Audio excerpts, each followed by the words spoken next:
अस्सलाम वालेकुम। कैसे हैं आप लोग? यकीनन अच्छे ही होंगे। और मैंने अभी ख़बरें सुन रही थी। कोई ना कोई फ़ोन कर ही देता है अपनी कंट्री से, तो दूसरी कंट्री से भी वैसे भी पता चल जाता है। हमारी सारी कंट्रियां, हम पता नहीं क्यों कंट्रियों के नाम क्यों लेते हैं, जबकि इस ज़मीन तो कुदरत ने हमारे लिए, सबके लिए सांझी बना रखी है। बट हम लोगों ने दीवारें खड़े करके, कुछ मज़हबों की दीवारें हैं, कुछ कंट्रियों की दीवारें हैं, यूँ कर आके कुल मिला के हर इंसान एक दूसरे से अलग हो चुका है। तो बस मुझे कुछ बहुत ज़रूरी बात करनी थी, मुझसे रुका नहीं गया, तो मैंने कहा मैं अपने लोगों से करूं, वो चाहे हिंदुस्तानी हो, बांग्लादेशी हो या पाकिस्तानी हो, मेरे लिए मेरे बहन भाइयों की तरह ही हैं। और इसके अलावा भी दुनिया में जो भी कंट्रीज़ के लोग हैं वो भी मेरे अपने हैं, वो भी मेरे बहन भाई हैं। ये नहीं है मेरा मतलब कि मैं उनको जानती नहीं हूँ तो मैं वो मेरे कुछ नहीं लगते। ऑफ कोर्स इस अर्थ पे जो भी लोग रहते हैं हम आपस में एक दूसरे से रिलेट करते हैं। फॉर एग्ज़ाम्पल, हम थोड़ी देर के लिए ये भी महसूस कर लें कि हम बाबा आदम की कौम हैं, तो उस रिश्ते से भी या महादेव की कौम है, तो फिर उस रिश्ते से भी हम सब रिश्तेदार बहन भाई हैं, एक ही ब्लड है। तो कहना सिर्फ ये था कि बात बड़ी अजीबोगरीब सी लगेगी आपको, लेकिन सच के सिवा कुछ भी नहीं है। ये बिल्कुल ट्रुथ है। और चूँकि इसकी बेसिक फाउंडेशन जो है वो प्रैक्टिकल की है, इसलिए मैं बहुत कॉन्फिडेंस से ये बात कर रही हूँ आप लोगों तक। जैसे कि मैंने आज की ख़बरों में सुना पाकिस्तान मुर्दाबाद, फलाना मुल्क, मतलब हम लोग ऐसे क्यों हैं? हमें ऐसा नहीं होना चाहिए। हमें उस धरती को बुरा नहीं कहना चाहिए जहाँ हम पैदा हुए हैं और जहाँ हमारी नस्लों ने खाने खाए हैं, अच्छे अच्छे खुराकें निकली हैं उस ज़मीन से।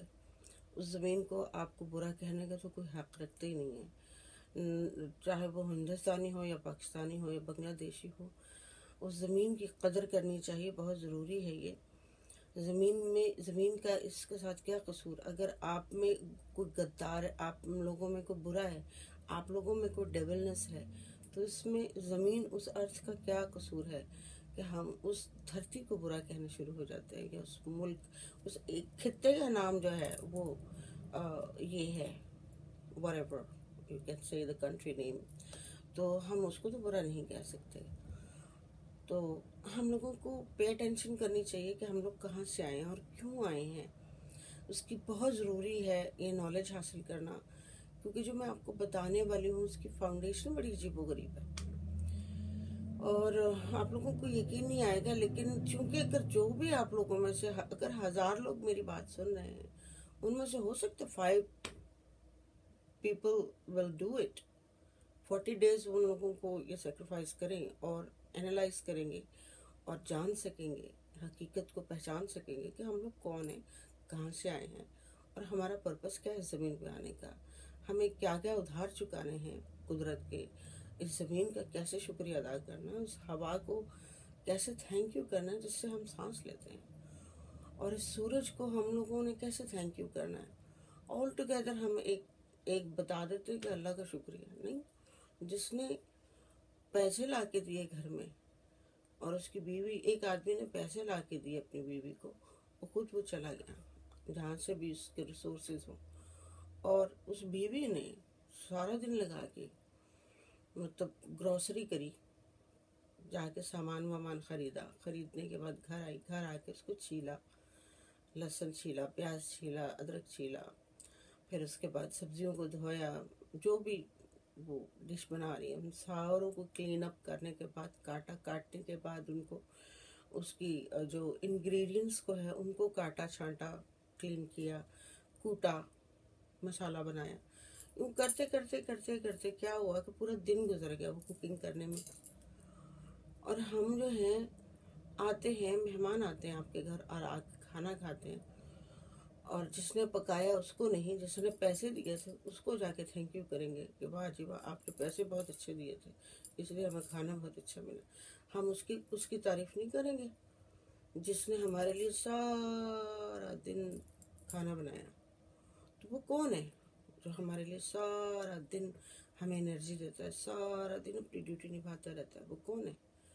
वो है सूरज, वो है हवा, वो है ज़मीन, वो है आसमान। हम इनका थैंक यू नहीं करते। हम सिर्फ उसको थैंक यू करते हैं जो उनको पैसे दे के हट गया। वो भी किसी रिलीजन में कुछ और ने बताया, किसी ने कुछ और बताया, किसी ने कुछ और बताया। तो हम लोग को कोई भी श्योर नहीं है। आई मीन इरादा कर लें तो बिल्कुल श्योर है कि हाँ जी बिल्कुल बिल्कुल जी हमारे अब्बा ने बोला था तो बस ये ऐसा ही है। तो फिर तो हमारे अब्बा हुए ना फिर सारा कुछ। तो हाँ, ये हमारी माँ हो गई। हमारा अपना दिमाग तो कुछ भी नहीं है। हमने अपने तौर पे तो कोई इन्वेस्टिगेट ही नहीं किया। हमने कोई तलाशी नहीं ली कि हमने जो सीखा है आया वो दुरुस्त था, तंदुरुस्त था, आया वो क्या उसको रिलेट करता है कि नहीं करता है। एनीवेज वो बात नहीं है, ये भी बहस नहीं है। बहस सिर्फ इतनी है कि हम क्यों आए हैं, किस लिए आए हैं। रोटियां खाने या अपनी कास्ट्स को अलहदा करने नहीं आए हैं यहाँ पे। हमारी और बहुत सारी, हमारी एक्चुअली ये है ही नहीं रिस्पॉन्सिबिलिटी। हमारी रिस्पॉन्सिबिलिटी इस ज़मीन के ऊपर हमारा किरदार को पवित्र करना है, साफ करना है, नेक करना है। इसलिए हम आए हैं। हमें सबसे पहले अपने ऊपर कंसंट्रेट करना चाहिए और कंसंट्रेट इस तरह से करना चाहिए कि हम किसी का दिल ना दुखाएं, हम किसी को तकलीफ आज़ाद ना पहुंचाएं, ज़्यादा खाना ना खाएं और बिला वजह मतलब शॉपिंग ना करें और बेफजूल, मतलब सब कुछ फजूल है ये। आई मीन ये आपके अमाल के साथ जाएगा। बुरा करते हुए ज़्यादा खाना भी आपके अमाल में शामिल हो जाएगा, आपके कर्मों में शामिल हो जाएगा। आजकल पूरी दुनिया में कर्म का बड़ा रोना है और हम जो कर्म करते हैं, कर्म का मतलब है जो भी हम करते हैं उसको कर्म कहते हैं। तो जो भी हम पूरा दिन हम जो अपने काम करते हैं और उसमें कितनी दफ़ा नेगेटिव सोचते हैं और कितनी दफ़ा लोगों के लिए बुरा सोचते हैं, कितनी दफ़ा लोगों को बुरी नज़रों से देखते हैं, यार ये मुझे बहुत बुरा लगता है, यार ये, अरे तुम कौन होते हो जज करने वाले? क्या तुमने यही नज़रें अपने अंदर डाली हैं? क्या तुमने ये जज किया है कि तुम्हारी पर्सनालिटी कैसी है? क्या तुम सारा दिन में लोगों को अच्छी तरह से डील करते हो? क्या तुम बेलॉस किसी से मोहब्बत करते हो? कुदरत ने तो हमें यही सिखाया, हर रिलीजन ने यही सिखाया है, नेचर ने यही सिखाया। हम क्या सीख रहे हैं? तो बस कहना तो बहुत कुछ है, लेकिन मुझे फ़िलहाल इतनी सी बात बतानी है आप लोगों को कि जो चीज़ कुदरत ने हमारे अंदर डाल के भेजी है, जो हम नेचर ने हमें डेवलप किया जिस जिस पॉइंट ऑफ व्यू से, वो ये है कि जब बच्चा पैदा होता है तो उसका यहाँ तालू जो है, तालू ही कहते हैं आई थिंक, मुझे एग्जैक्टली उसका ये एरिया का नाम नहीं आता, जो सर के पूरे फोरहेड के ऊपर जो आई मीन ये इस एरिया को कहते हैं। जब बच्चा पैदा होता है तो वो बहुत सॉफ्ट होता है। तो किसी डॉक्टर ने, किसी पढ़े लिखे ने, किसी फिलोसोफर ने, किसी भी हिंदुस्तान को छोड़ के, बंगाल और पाकिस्तान की बात करूँगी मैं, इंडिया में तो बहुत सारे ऐसे लोग हैं जो इन चीज़ों को जानते हैं और हमारे यहाँ तो बिल्कुल भी इसका नॉलेज नहीं है। और अगर है भी तो डर के मारे बताते नहीं, क्योंकि लोग उनको मारने शुरू हो जाते हैं या पागल कहना शुरू कर देते हैं या वट, कुछ भी ना, कुछ भी। तो बस मैं चूँकि मुझसे रहा नहीं जा रहा इसलिए मैं बता रही हूँ। मुझे खैर बताना ही था। यहाँ एक एरिया होता है जो बच्चा पैदा होता है, वो प्रैक्टिकली हर बंदा देखता ही है। तो अब वो क्यों है, उसकी रीज़न क्या है? उसके नीचे हमारा पिनियल ग्लैंड है और पिनियल ग्लैंड जो है वहाँ से रिलेटेड है यहाँ से, और दोनों कानों के बीच और सेंटर में अगर आप तारें खींच दें तो जहाँ तारें जाके एक दूसरे से टकराएंगे, कॉर्नर बनेगा उसका, यूँ बनता है या यूँ करके क्रॉस करेगा, जहाँ पे एग्जैक्टली उसी एरिया में हमारा पिनियल ग्लैंड है। और वो क्या नाम है, कोन की शक्ल में होता है। कोन मैं आपको किसी वक्त दिखा दूँगी। उसको कहते हैं पाइनियल ग्लैंड।